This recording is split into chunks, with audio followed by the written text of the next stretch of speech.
HKL index and the intensity with the standard deviation.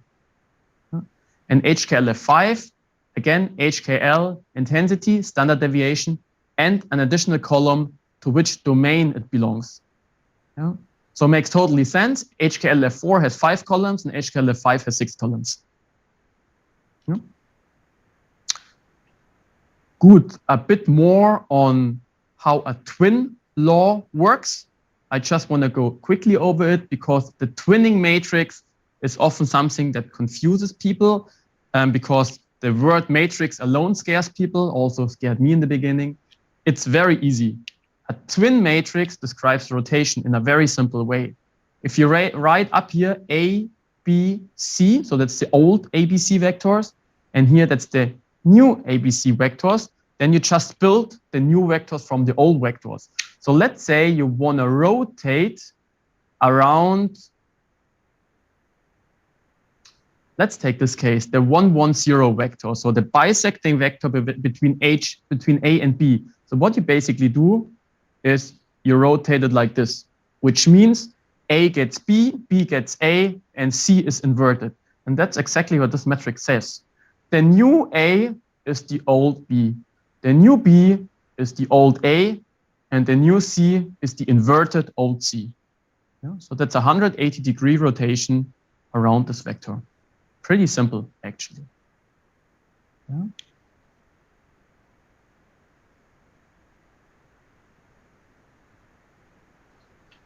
Can we make 2 HKLF4 files from HKLF5 by manually picking?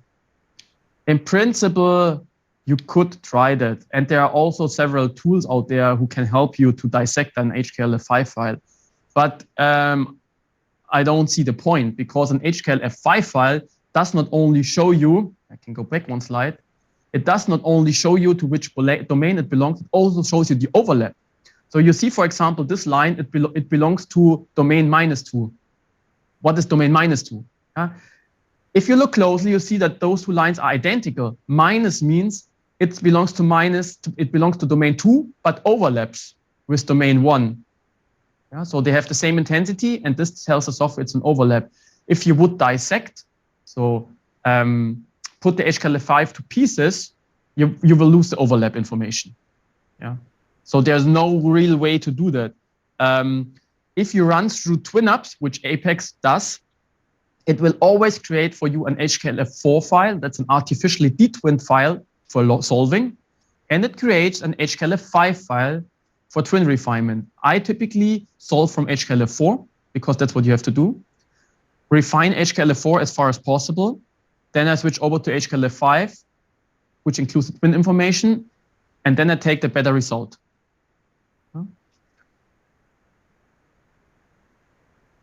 What does indicate overlapping? Exactly. Yeah, minus means overlap. A 2 would mean it belongs only to domain 2. A -2 means it belongs to domain 2 and overlaps.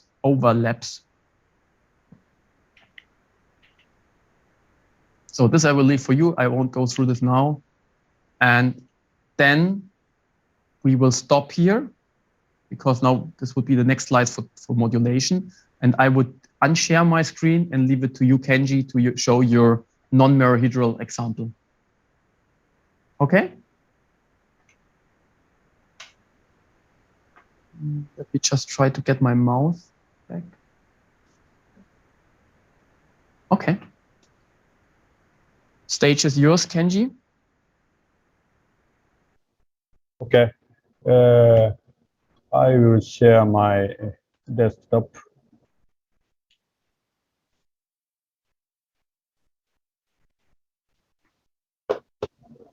Okay.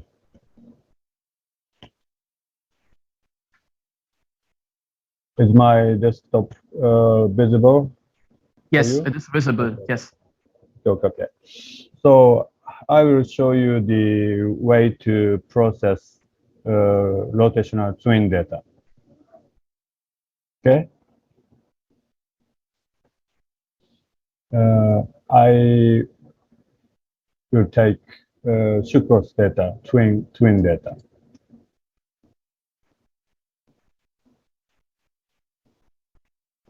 You see, look at the frame. You can see a lot of reflections in this image. The sample is sucrose, I said, sugar crystal. The unit cell is about 8, 9, and 10 angstroms. So if the unit cell is about 8, 9, 10 angstrom, the number of reflections shown here may be larger than expected. Well, it's hard to tell if it's a twin just by looking at the reflections on the frame. But if the number of reflections is more than expected, or if the distance between reflections on a screen is very close, like this, or like this, you can suspect a twin. As we will see later, if we use view reciprocal lattice plugin, we can more clearly determine if it is a twin or not. Okay, and the actual problem with rotational twin data is difficulty to determine the correct unit cell. If you can determine unit cell correctly, you do not have any problem with rotational twin data set usually. So I would like to focus on how to determine unit cell with rotational twin data. Okay. First, we can correct reflections using the harvest and determine unit cell as usual.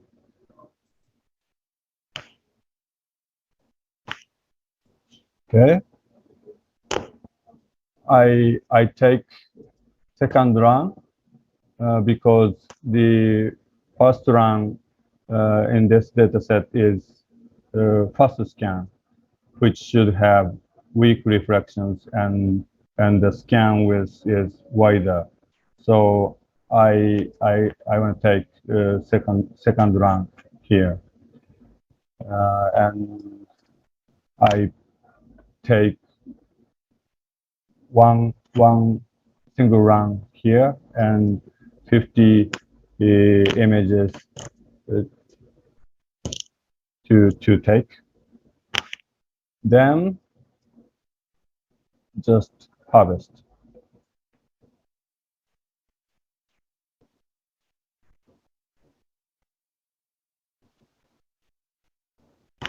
Okay, I got 1,000 reflections from 50 images. I always take this plugin, view reciprocal lattice, before going on to index.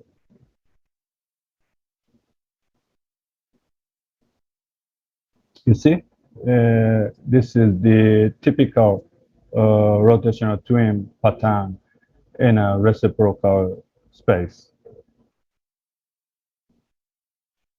Yeah, this way and this way, you can see two different line groups easily. Okay. This is very worth to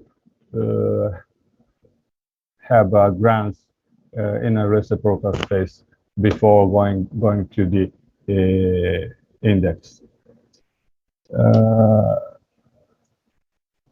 To confess, I usually extract one of the domains on the screen almost always, but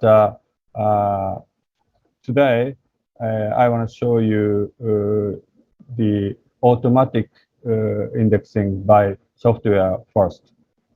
Okay. So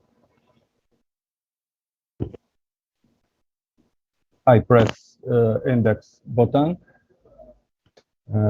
On this window, we can determine the lattice parameters. But in the case of twins, it is recommended to activate the third method, this one, least squares.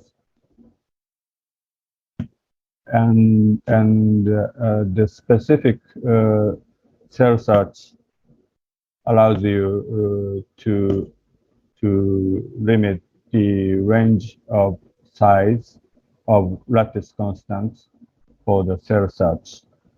By default, it will search between 3 angstrom up to 45 angstroms.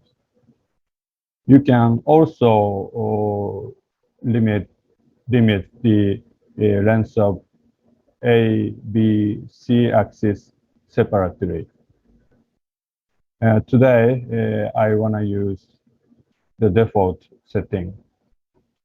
So 3 to 45 angstrom. Okay. Just index.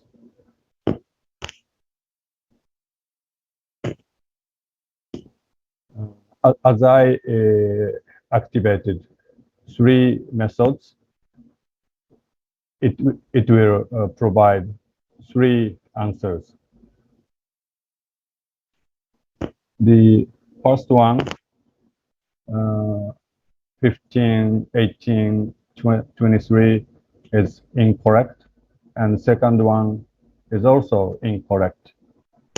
Third one is correct one.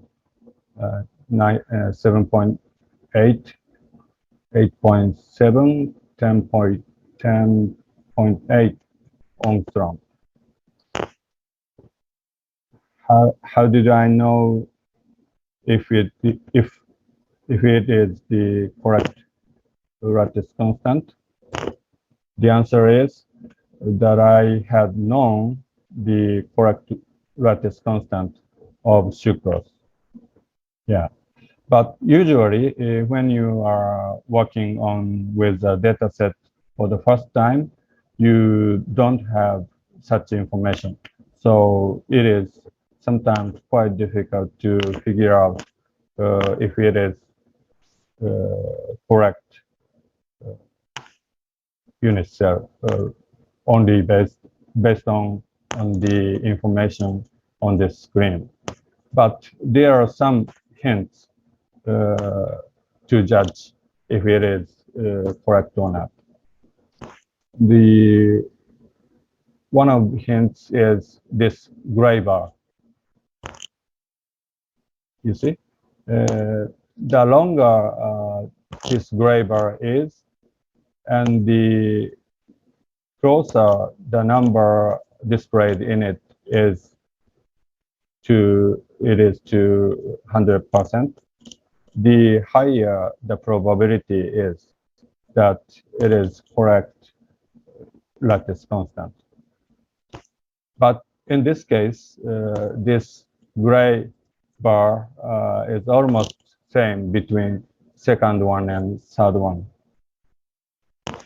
So another hint is unit cell volume from my long experience in crystallography. You see, the second one cell volume is about 1,400 cubic angstrom, and the third one is just 700. When you have 2 or 3 very different unit cell on this screen, typically one of the cell, the smaller smaller cell volume would be correct. And the relationship between the cell volumes is typically a double or triple, usually. In this case, the second one, cell volume is about double of the third one.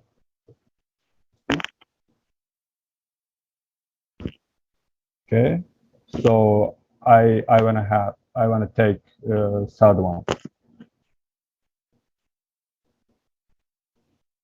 Okay, press accept.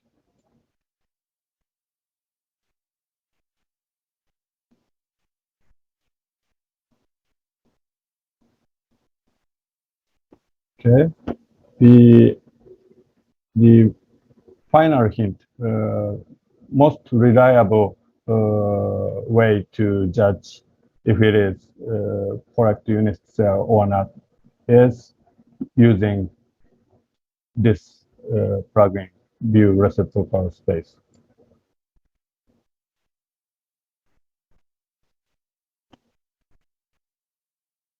After you determine the unit cell, there is a small box on this screen. This box represents the unit cell in a reciprocal space. So if the length of each of the three sides of the box corresponds to the intervals of the lattices point on the screen, then the length of the A, B, C axis should be correct because that is the definition of A, B, C axis. You see the green bar length is perfectly corresponds to the intervals of the lattices vertical direction, horizontal direction, and blue one, blue bar perfectly fits the interval length of the lattices, and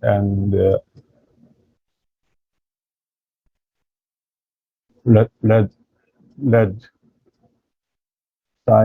size length is also perfectly fit the intervals of the lattices in the horizontal direction. Okay, so I can confirm the unit cell I got is correct.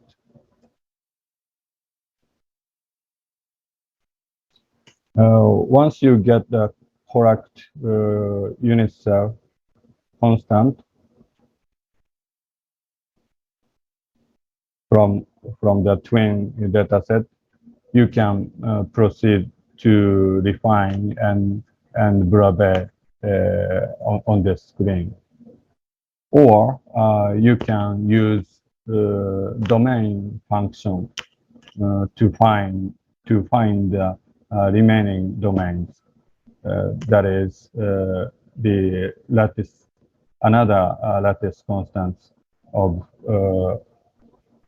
different orientation matrices with the same lattice constant.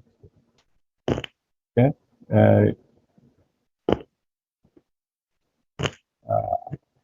I will show you how to use this domain function. When you press this find domain buttons, the software try to find remaining domain like this. This green one is found just now as a remaining domain. You see, the lattice constant is same, but orientation matrices is different. As you see, the green one is kind of a child relationship from this gray one. If you continue processing with this condition, you will be processing these two domains together. If you want to handle them separately, you can pull the green one out with the mouse to break the parent-child relationship like this, so that they are now on equal footing and can be processed separately now. This is how the lattice constant of the twin crystal is determined by the software. Okay, and I would like to show you another way to determine the lattice parameters manually, more reliably and with checking by the human eyes step by step. That is the view reciprocal lattice to cut out one of the domains. Okay. To explain how to use view reciprocal lattice plugin, I'd like to delete all results and go on to the view reciprocal space again.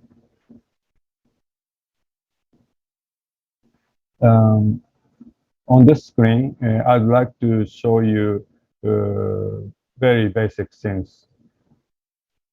First, please use wheel of mouse to zoom in and zoom out. Okay, and to rotate the lattice points on this screen, hold down the left mouse button and move the mouse. This is two basic things you have to know on this screen. And while you are rotating this picture, there are a moment when many lattice points are lined up in a row. Then stop the mouse movement and then do the right click of mouse like this. When you do right click on the mouse, 7 hexagons like this will appear. Then select the hexagon in a low right corner that looks like two edges stuck together. This one. Then hold down the left button of mouse and drag the mouse to draw the lines. If you press the plus button on the keypad, the 10 key button, if you press the plus button, plus key on the numeric keypad while the dragging, the number of lines will be increased by the number of times you press it. Okay. When you have too many lines, press minus key to decrease the number of lines. Okay, like this.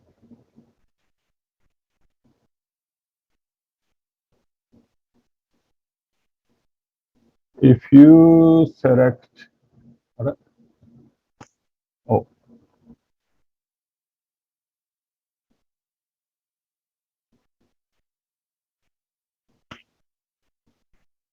okay.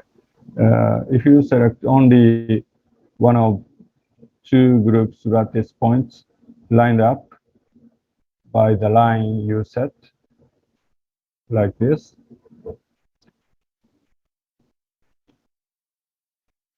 then change the color here to something other than gray, and press the selection to current group here. Then you can turn them in green. Okay. Then if you want to go back to the original state where you can move the whole thing around in 3D, right click and select the middle of hexagon. This one, the hexagon with the clockwise allow, and you can move now. You can move the whole things around 3D again. Okay. And now I wanna focus on only green one, so you can hide gray one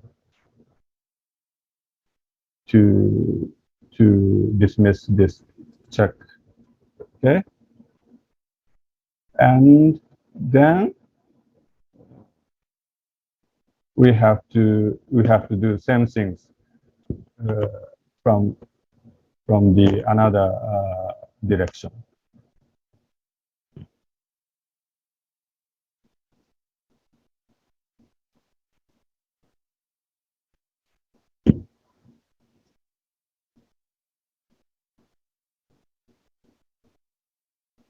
Okay.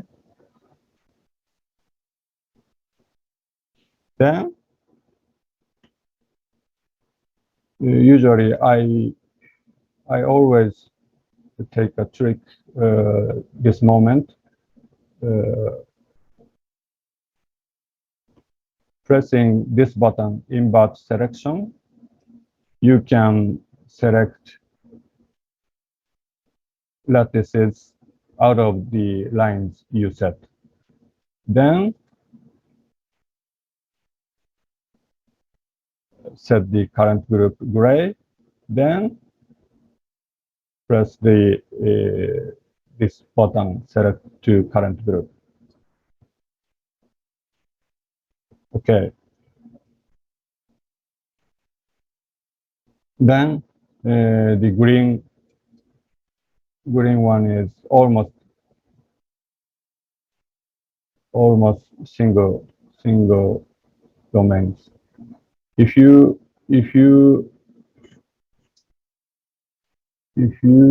see,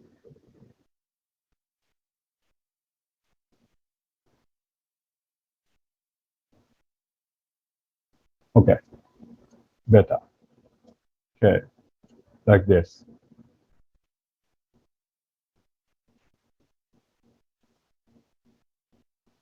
Now the green one is almost single domain. Okay. Then all you have to do now is just shut down this screen. Then go back to the determine unit cell window. So then you will have two groups here. If you take green group and go to index, it will take green vertices only. So we know this green one is almost single domains, so you don't have to take least squares now. If you want, you can do that, but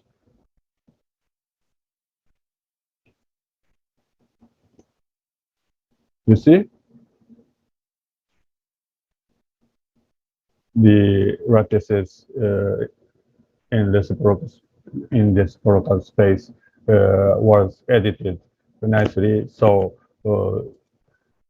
the provided two answers is essentially same, and both are correct. This manual way is very helpful and powerful to solve problem during indexing. So it is worth very much to try view reciprocal lattice whenever you get a problem during indexing.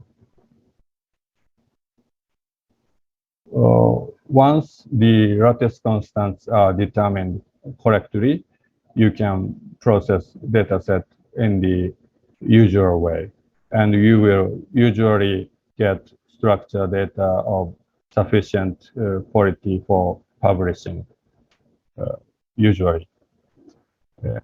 That's it about how to determine unit cell with twin dataset, especially with rotational twin dataset. I want to hand over to Tobias.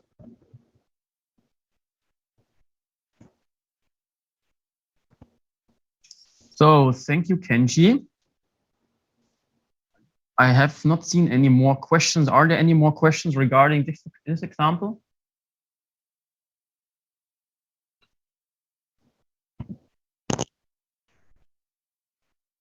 Okay, it doesn't seem to be the case at the moment.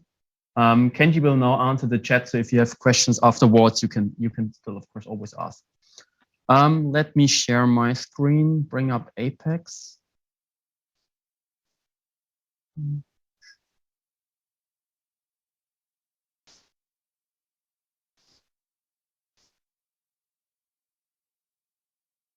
So can you see it?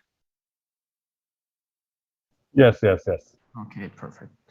So we want to have a look at another twin example. I create a new project, a blank one. And I want to navigate to the Pyro TV. That's what you always also will find on the share. We put an invitation email. Choose. Just give it a nice project name. I typically take the same as the folder name for sake of consistency. And then first thing we do, as we always do, we have a look at the images. That is a Photon 3 C7 dataset. And if we go through that,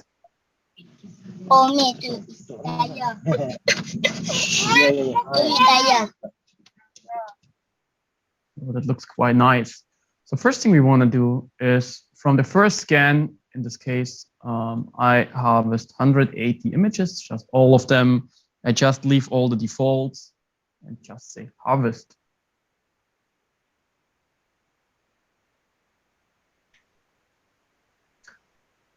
So you see here the harvested reflections counting up. Okay, 1,500 reflections. Then I go to index. I'll leave everything on default. I index. I get a very nice unit cell, 90% index in the HKL histogram, 90, 90, 90. So for me, that looks pretty reasonable. Also, if you look here in the overlay, the predicted reflection positions match very well where the reflections really are. So that's quite nice. So I accept that. You can have a look at the histograms. You refine it. It looks also pretty nice. So that's the fit in the diffraction space, the fit in real space. Looks good. I accept that. I go to Brevet. Tells me orthorhombic BP. Okay, I also accept that. I refine that. Refine, accept. So far, everything looks pretty nice. And now, as I always do, and as Kenji always pointed out, is always have a look at the reciprocal lattice.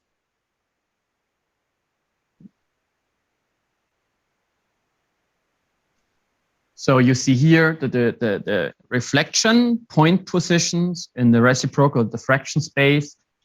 And if you look at that, that looks pretty periodic.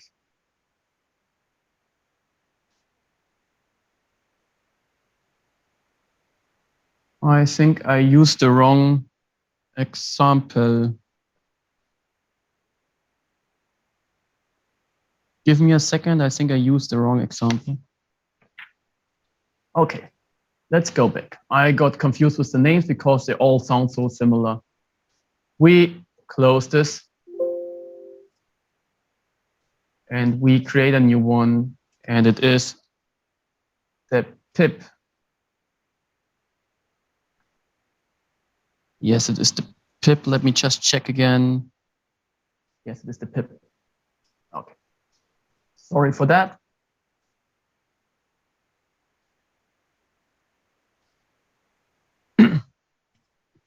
Same story. We start with determine unit cell. We harvest. We look at the images. That looks quite nice.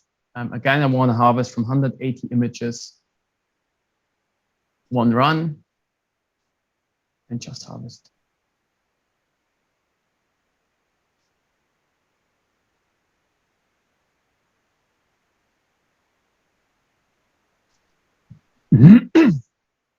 That's a nice number of reflections. We index. We leave everything on default. We index. That looks okay-ish. We accept that.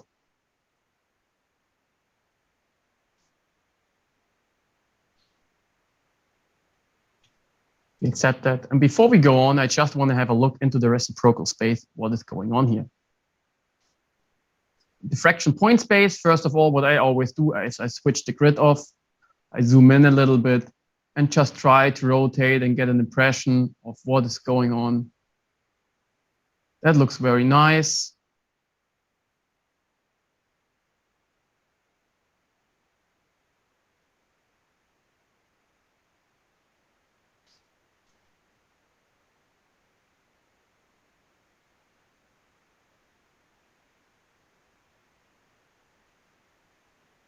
And that does not look nice. That looks strange. Yeah?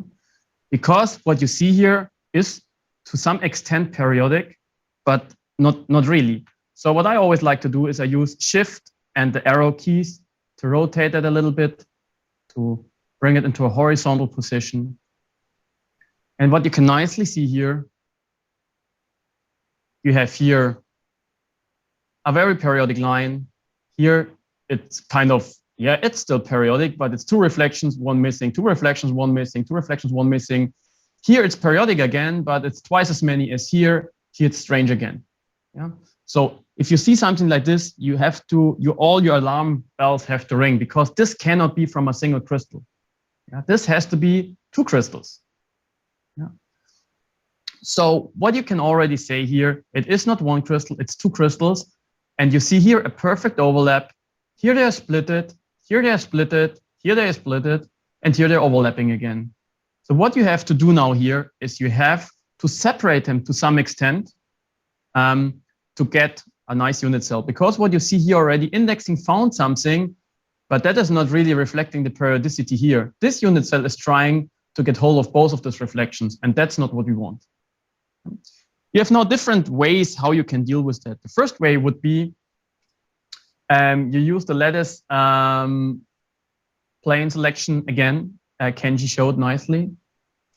And then you would do something like this. Would try to match that to one domain.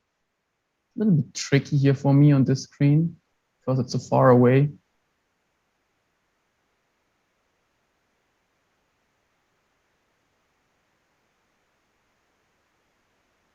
Oh.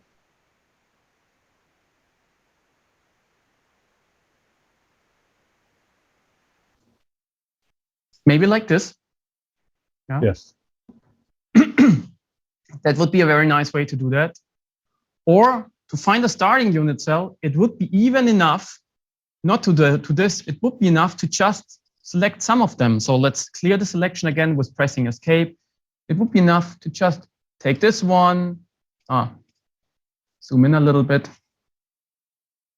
this one, and this one, and maybe those.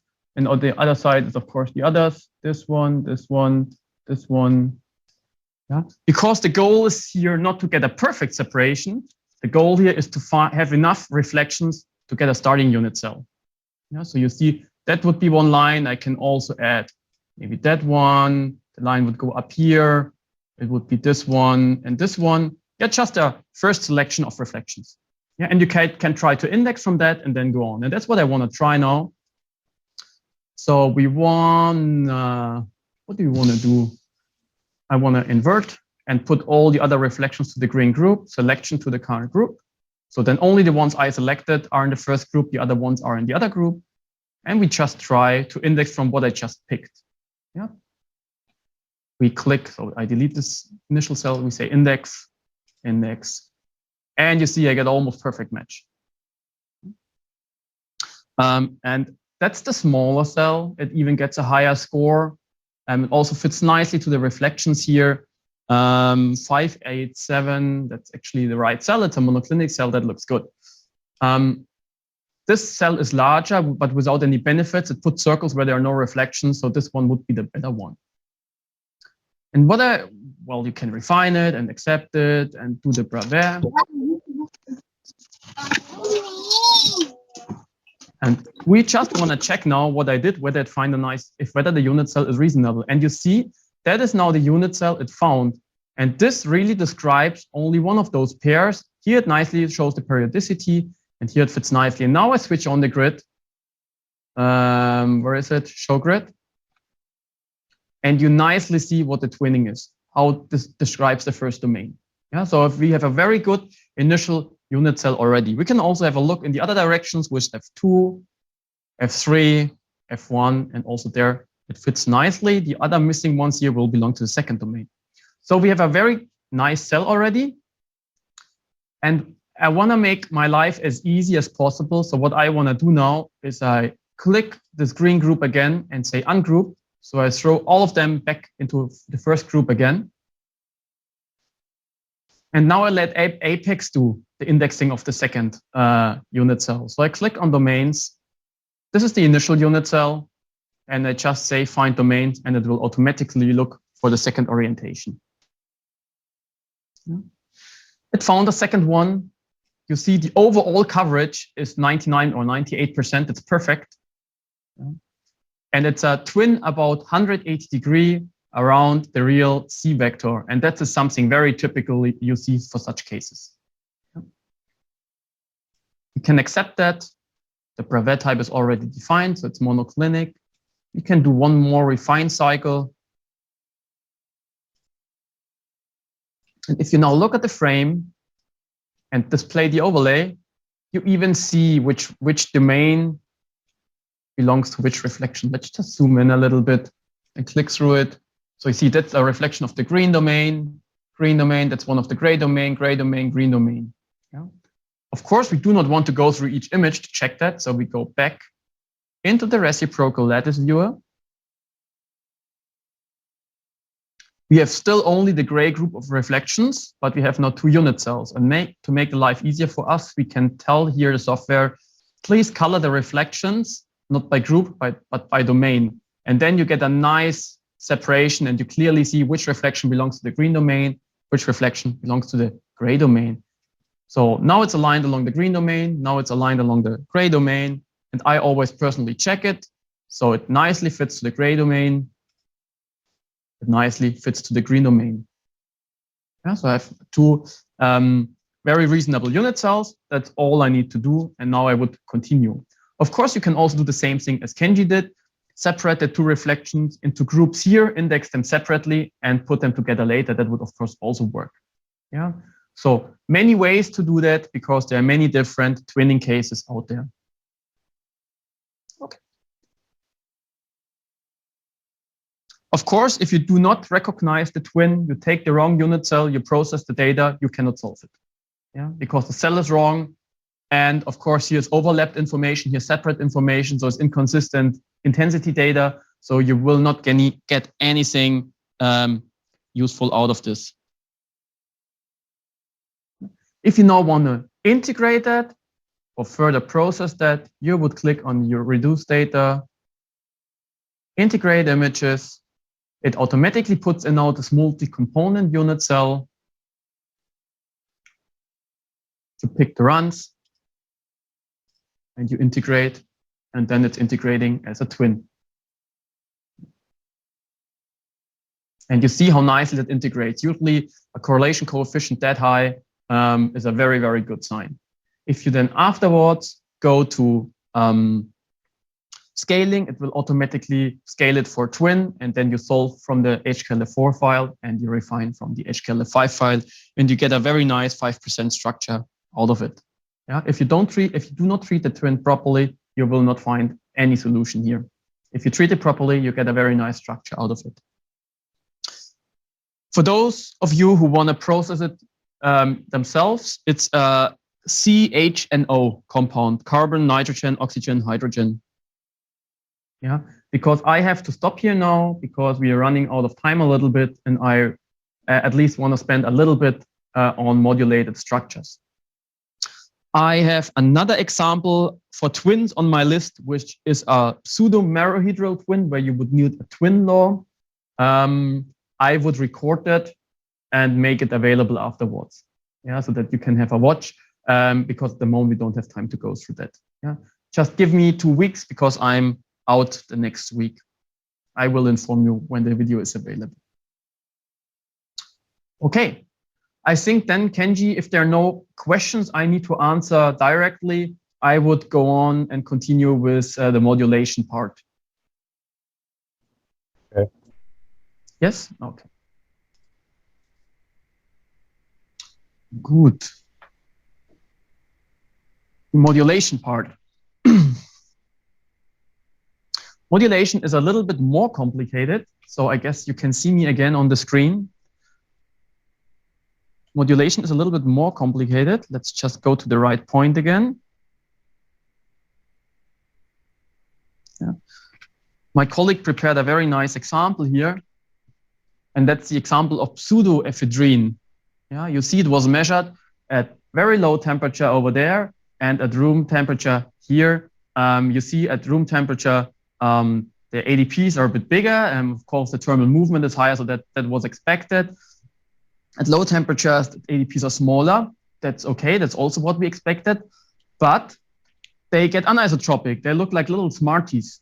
Yeah, and that's always an indication that the ADP is trying to cover several positions. Yeah, because the data was really good. So it's not a data quality issue. Something more complicated is going on. If you look how the structure changes with increasing and decreasing temperature, I think this is even more improved highlighted. The lower you go, the more Smarty-like they get. If you have a look at the diffraction image, you also see something very interesting.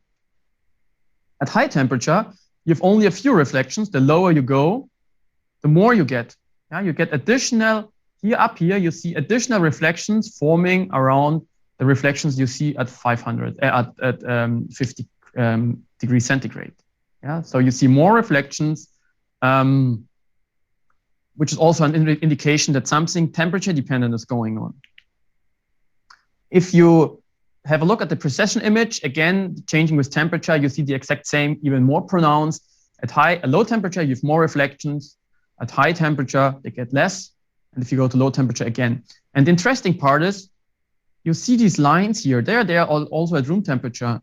And the additional reflections only form left and right of this line. So they're not forming over everywhere. There are even empty lines in here. They're only forming left and right. So you have tiny attachments to the main reflections, which we call satellites. Yeah. So you see it here even more pronounced. Yeah. Even here, you see the main reflections and you see additional reflections to the left, to the right. How can we explain that? We can explain it that way. Actually, the structure looks like that. Yeah? So you see several molecules superimposed because the structure does not consist of one orientation of the molecule and the next cell is exactly the same. That would be a standard crystal. No, it's a little bit different because you have a unit cell, but in every unit cell, the orientation of the crystal, of the molecule is slightly different. And the periodicity of the change of the orientation is not the same as the lattice periodicity. So we have an additional periodicity. That's why we call it a modulated structure, because we do not only have the 3D vectors which form the cell, we have an additional vector describing this rotation. This is the modulation vector. It's a modulation on top of the standard periodicity. That's why we call it a 3+1 dimensional structure, but you can also have more vectors. For complicated cases, it can be 3+2, 3+3. More is not possible. And the whole space group theory changes with that. For 3D structures, we have 230 space groups. For modulation, it's many, many thousand different ones, and it's getting really complicated. Okay, how can we understand that? A two-dimensional periodic arrangement looks like that. And the corresponding two-dimensional diffraction pattern looks like that. Yeah, we all know that. Yeah, it's one zone, it's reflections in a periodic grid. But what happens if the atoms are displaced in the cell and not in a periodic way? Because you see here, you have here a periodicity of the deflection of the atom, which is not the same as the lattice periodicity. Yeah? And this you have to see in the diffraction pattern. Of course, the reflections cannot move like the atoms. The reflections always have to stay on the grid. That's one requirement of diffraction theory. But what you see in the diffraction pattern is additional attachments, yeah, which we call satellites. So these satellites mean you have additional periodicity, a modulation vector on modulation on top of your standard periodicity, and that's what you see here. And this can be quite tricky. For example, on this case, it looks like that. That's the first order satellite. Yeah? It's always inversion symmetric around the main reflection to the left and to the right. And you see the next one is not the same distance. So it cannot be the second order of this one. This one has to be the second order. Yeah, so it's jumping over. So it's actually looking like that. So you see here, from this reflection, it goes like here, and from the other reflection, it goes like here, which makes it sometimes a bit complicated to recognize. But modulated patterns or patterns of a modulated structure usually look very typical. And this is what you have seen up here in the pseudoephedrine. You only see the first order to the left and to the right. Yeah. The interesting thing is, let's go back to the other slide. For this kind of structures, you need more than 3 indices, because you need 3 indices to describe this reflection. That is the 100 reflection, let's say. Yeah. And now you have an additional vector, and this would be the 1001 reflection, and this would be the 100 minus 1. Yeah. So you have an additional index. Good. That was the very quick summary of what modulation is. And now we want to show you how to recognize and how to treat it in our software. Apex provides everything you need to treat that, to prepare the files, to solve that, and to refine that. You then have to go to Jana. That's the program of Václav Petříček, which has all the functionality to get a structure model out of that. Okay. Any questions, Kenji? Otherwise, I would go to the real example. Yeah, there are two questions now. We have option in index window, or reflections must span images checkbox. Yeah. What kind of situation do you use that option? First of all, I do not use this option because on the first run, I always want to have every reflection. Only if I encounter problems, I would add this option and filter out some. Yeah, because on the first attempt, I never filter. Yeah. I see another question. Sorry to interrupt. Incommensurate, modulate, superstructure, satellites. All the same or different? Modulation describes the higher dimensional order. Yeah. There are different kinds of modulation. There are commensurate and incommensurate ones in the simplest case. So incommensurate is a subgroup of modulation. Superstructure is something different. Superstructure is in principle no modulation. Superstructure just means if you have a molecule in one unit cell, it's oriented like that, and then the other unit cell, it's oriented like that. Yeah. Then this unit cell here is not enough. Then your unit cell has to be twice as big to describe both orientations. That's what you call a superstructure because you have to make it bigger. Yeah. If you think about it in a modulation way, yes, it is kind of a modulation because the orientation changes, but the periodicity of the modulation is the same as twice the lattice periodicity. So you can nicely describe this easily without having to deal with superstructure theory with a larger unit cell. Yeah. But in our case, we had in the presentation, why can I not go back? In our case, a superstructure would create reflections everywhere in between here and not leave this empty things in here. Yeah. This is a clear indication that it's a modulation which is an extra modulation vector you have to describe. Yeah, that's different to superstructure. Satellite structure, the word doesn't exist. Satellites are the additional reflections created by modulation. Yeah. Good. How to differentiate between twin and modulation from the reciprocal lattice? Twin is two 3D crystals which have an own lattice. Yes, a superstructure is kind of a commensurate modulation. You can kind of say that it depends on the case and how to best describe it, because if the modulation vector is consistent with the lattice periodicity, so if you can say superstructure and commensurate modulation are the same, then you have to see reflections everywhere. But there are commensurate cases where you only see a certain order of reflections, then you have to treat it commensurate. I would always try to use the superstructure approach if possible, because Jana is pretty complicated. If you see that not all reflections are there, you have to treat it as a commensurate case. Yeah. Again, how to differentiate between twins and modulation. Modulation is one diffraction pattern where you need more than 3 indices to describe all reflections. Twinning is 2 or more diffractions superimposed onto each other where you can describe each subdomain with 3 indices. That's not compatible. And if you have a really bad day, then you have a modulated twin. then maybe it's time to go home and try the next day again, or you have to deal with it. But there's a very nice cookbook from the Jana guys where it's described how to deal with modulated twins in Jana. But I don't want to go that complicated here. Okay. Let's go back to Apex. We have a very nice example here. Where's my mouse? Here's my mouse, hopefully. Yeah. We open the sample we put there, which is called ephedrine.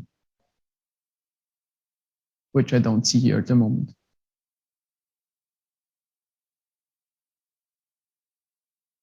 I don't see it. I have to quickly download it.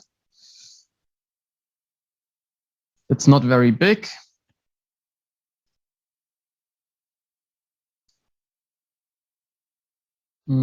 Asia, twinning a modulation workshop, ephedrine, download, save.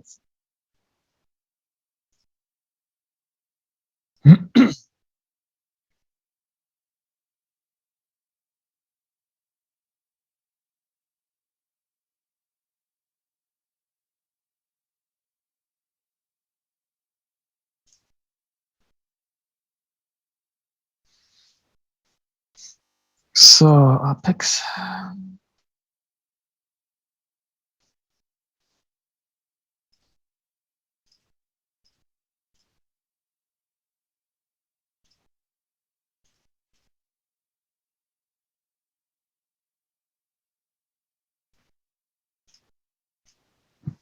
So almost there.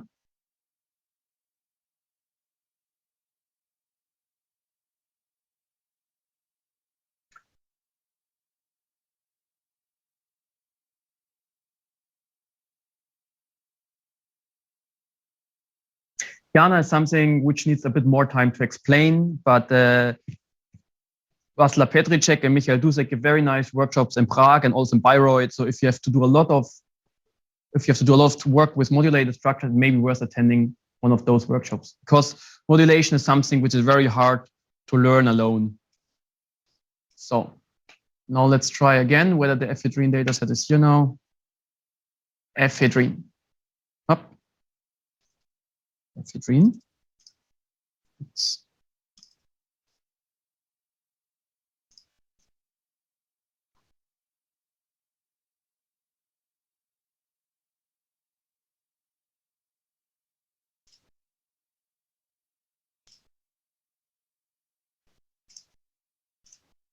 okay, here we are.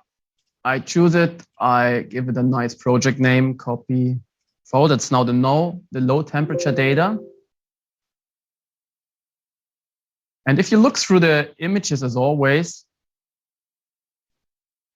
you would not suspect anything strange. So it's now a C14 detector that looks all very nice. If you look very, very closely,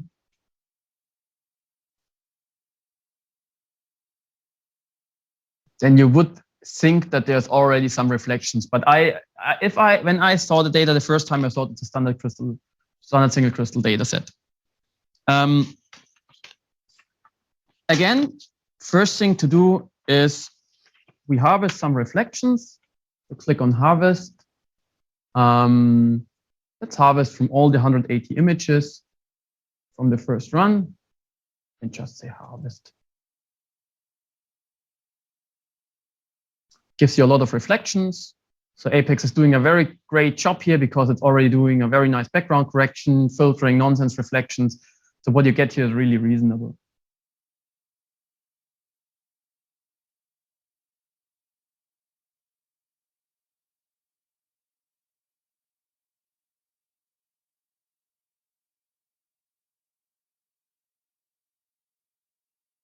So I don't want to index at the moment. I want to go directly to the reciprocal lattice viewer.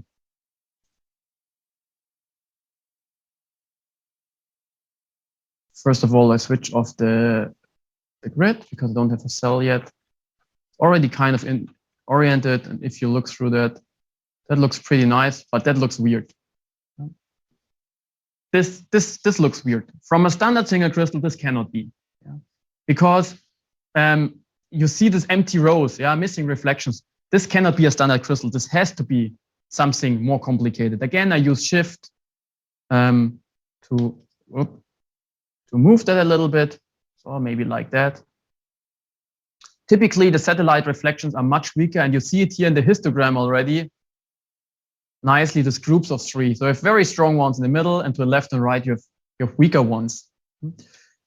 Apex also has a nice functionality here with the intensity sliders. So you can filter them by intensity, and you nicely see this outer rows here. They are much weaker. Yeah? So what I want to do now is I want to identify the 3D main structure. Yeah, so the strong reflections, determine the main structure. And then in a second step, I want to add the modulation vector, which describes the modulation. Let me quickly switch the video camera off. This. Okay, so we used the nice tool Kenji already showed. We used the lattice plane selection. You can also use the other tools, but that's my favorite. Oh, let's bring the intensity slider back. So maybe like that, like that. Then you add a number of planes. You can either do it with the keyboard or here with the mouse, like this. And then you say invert selection and put the non-selected, the selected ones into the green group. And now we've already separated the strong main reflections from the weak satellite reflections. I close this. I go back to determine unit cell, and now I use the main group to index. Index on the gray group, an empty cell, no special settings, just say index. And you get the nice cell 6624. I think that's right. Very nice HKL histogram. That's a perfect fit. I accept that. You can, of course, also refine it a bit more. Determine the Bravais type. Yeah, why not? And now I look closely into the fraction pattern, and you see if you switch on the overlay, it's hitting here the main reflections, but not the satellite reflections. Yeah. And now the additional step is what we have to do here is we have to define the satellite vector, the Q vector, what they call it. Yeah, the vector for the additional index for the satellite reflections. So we close this one. Go back to the reciprocal lattice viewer. And Apex has a very cool tool to make this as easy as possible. And this is in view, the periodic modulo coordinates. And what you nicely see now is it cuts away the integer part of all reflections so that the reflections that fit to your unit cell are at the corners, and the reflections that do not fit are at a difference vector. And this nicely shows you the clusters of additional reflections. So not in this direction, but in this direction. Yeah, and also this direction. So I go now to the Q vector tool. I have only first order satellites from this side, also from this side. This is only one peak, so I don't believe that this is a second order. And now I say new vector, and you see, I put the vector here. Then I turn it left. I leave it here. And then I have a very nice vector 0.25. Well, it's basically 0. It's also basically 0. Yeah. This is my new vector. So this now describes this additional periodicity. To make it a bit more easy to understand, we go back to the main view. I align it again, and I zoom in a lot. And you see this is now here, this additional vector. And this vector goes for every reflection because it's an additional index. It will also describe +1, -1, here, here, here, here. So this applies to all indices. Okay, and with this additional vector, you can now describe all reflections, also satellite reflections. Let's say I want to have the 3001. So this is the 300, so I don't have to move anywhere. And this is the 1 for the satellite reflection. Yeah. And that is all you have to do. There's also no need to be super careful with which distance you measure, because during the integration, this will be refined anyway, because I think that the right value would be 0.39, something like that. So I was not super accurate. Yeah, but doesn't matter, because during the integration, it will refine it anyway based on all satellites. And if you now if you close this and go back to determine unit cell, you will see now that this unit cell got here this little symbol QM, which is a Q vector of modulation. And if you click on edit, you will see here in the properties of this unit cell, you have here now this Q vector. And you can also refine it in here. I just don't do it because it's just wasted time during integration. It will do that anyway. Yeah. Good. You have now a 3+1 unit cell determined in a very quick and easy way. You would be much quicker if I would not be talking. And then if you integrate, you would go to reduce, integrate. It automatically has this unit cell. You load in the frames. You do a standard integration. The only difference is that you will not get a raw file. You will get a RAM file. It's a raw modulated. That's the only difference. The only setting you can change here is in integration options, more options. You can decide here up to which satellite index this will be integrated. So my data, the maximum satellite index is obviously 1, but there is some more other modulated structures which have higher modulation vectors up to 2, 3, but typically it's just 1. I usually integrate to one order more than I see, because later in YANA you see the statistics of the satellites and you can also throw them out later on. Yeah. So I don't want to wait for the integration. The data is already integrated. I just want to show you how that looks like. So that's that's the work folder, and there should be a RAM file somewhere. A RAM file. This is the integrated file. Let's have a quick look at that.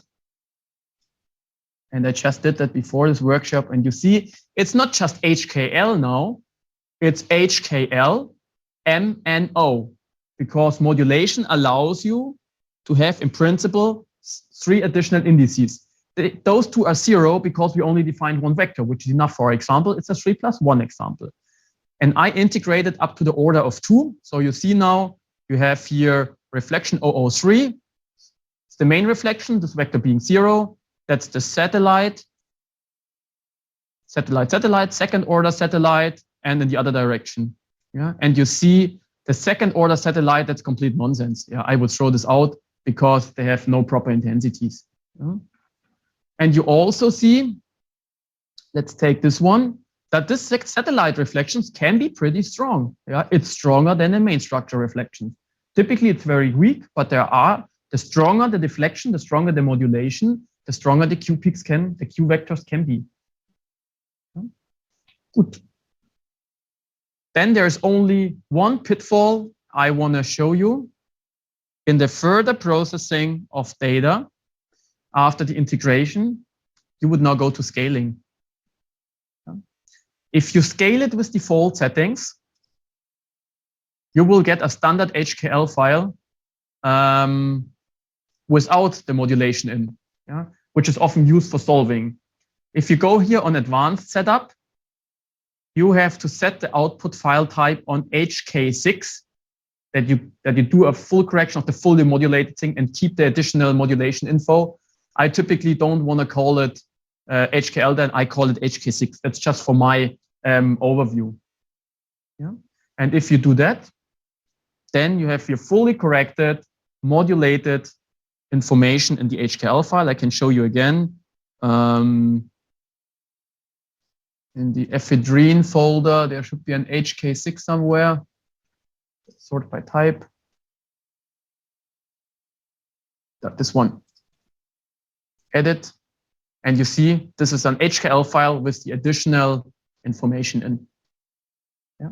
And with this file and the P4P file, you would then go to YANA. It would do for you all the analysis, super space group search, structure solution by Superflip. You can, of course, also use the standard HKL from setups to solve it in Apex, and then take the standard solution into YANA and add the modulation later on. Yeah, that depends on the case which route is better. Yeah. Okay, that was now a very short intro on how you deal with modulation vectors. There's one final thing I want to show you in Apex. If you look at the frames again, Nope, not this.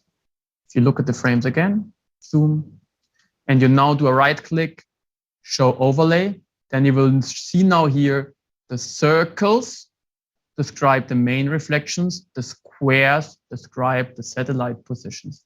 And you see here nicely how this can look like. Yeah, so that's the satellites plus and minus one cursor position. And that here's the main reflection. Good. I have one more additional modulated example, also that we won't have time anymore to show. The process is the same. Yeah. The only difference is that the modulation vector is not on the axis. Yeah, not like here, where it's nicely on the axis.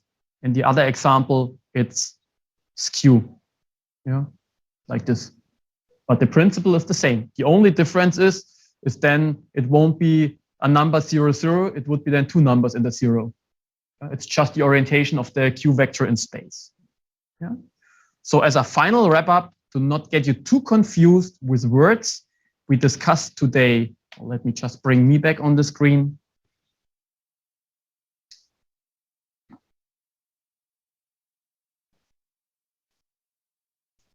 We discussed today several topics. First topic was twinning. Twinning describes the case where you have multiple crystals of the same compound, of the same structure in the beam. So you get a superposition of the exact same diffraction pattern, just in different orientations. We had the words merahedral, which describes the overlap. We had the word twinning matrix, which is a mathematical description of the relation between both. We had HKLF4, HKLF5. I think these are the main words we used. I promised that I will record the merahedral case for you, that you can have a look at that. The second topic we had was modulation. Modulation describes the scenario where you have not just a 3D grid. Of course, the structure is three-dimensional, but you have not only the three periodicities of the unit cell, you have an additional periodicity on top of that, which we call modulation. There are commensurate cases, which is that it falls together with the lattice periodicity or with higher orders of the multiplicity or of the periodicity, or you have incommensurate, then it's then it's an, how you say that, irrational ratio to lattice periodicities. Yeah. Modulation creates additional reflections, which sits next to the top, to the right and left of a main structure reflections. We call these satellites. And to properly process the data, you have to first find the main structure unit cell, and then in a second step can use the cool tools of RLED to find the Q vectors. Yeah. I really recommend to read some papers on that. There are some symmetry relations between Q vectors. The maximum Q vector you can have is 3. Maximum 3, but then it's really, really complicated. Typically, you have 1. There's several different orders of satellites. Typically, it's 1 or 2. And if you have defined your Q vector, it's the unit cell. You integrate it with Apex. You get a RAM file. You scale it with Apex. Make sure you get the HKL6 file out of it for modulated structures. And then you take your P4P, the unit cell with the modulation in, and the HKL6 file with the modulated data in, and you go to Jana. Jana does the analysis for you and guides you through structure solution and refinement. I think that's all we wanted to say today. I think there's one more question. If the Q vector is a whole number, then should we use the supercell approach? Yeah, you could, of course. The problem in this case here is if you're very accurate, it's not 0.25, it's 0.239 something. Yeah. So it is really an irrational relation between the main cell periodicity. So if you want to be really, really right, then you should use the incommensurate approach. The superstructure approach is just an approximation. Yeah. And it's not a good approximation because for a superstructure, you should have reflections everywhere.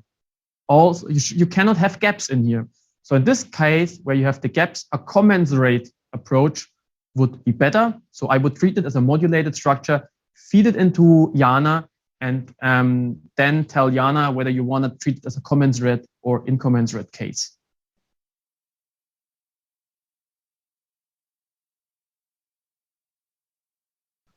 Okay, I know twinning alone is a topic which could fill days. I know modulation alone is a topic which could fill days. Our purpose was here to give you some tools at hand how to use Apex to properly treat your data. We had no time, unfortunately, to go through the whole data workthrough. I still hope it gave you some nice idea on what the problem is and how to use Apex 4 to solve it. If you have questions, feel always free to contact Kenji or me or any other member of my team, and really work through the examples we put on the nano file share I shared for this workshop, or we shared for this workshop.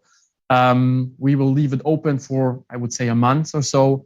We will upload the presentations, if not happened yet, and we will also make the videos available. But be a bit patient. It's live recording, so we have to look through it, refactor it, bring it in a nice shape, and then we will make them available. Okay, we're already over time. Thanks, Kenji, for your nice part. You too. Yeah. One more question from Walter. I mean, reflections everywhere means if you have really a supercell, yeah, then this vector between the main reflection and the satellite reflection is your lattice periodicity vector. Yeah.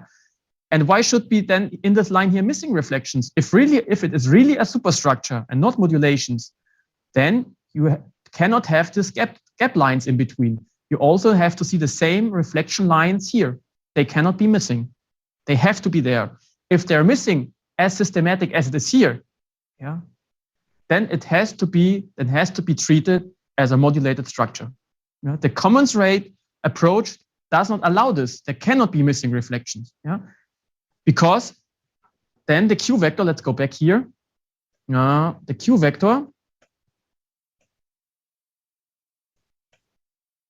then this here is your lattice periodicity, this here, yeah. And then reflections have to be like this everywhere. Yeah, you cannot, this line cannot be missing. This cannot be. Yeah.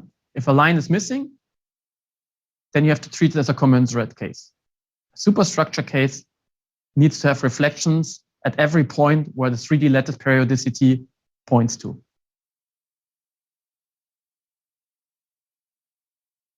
Does that make sense?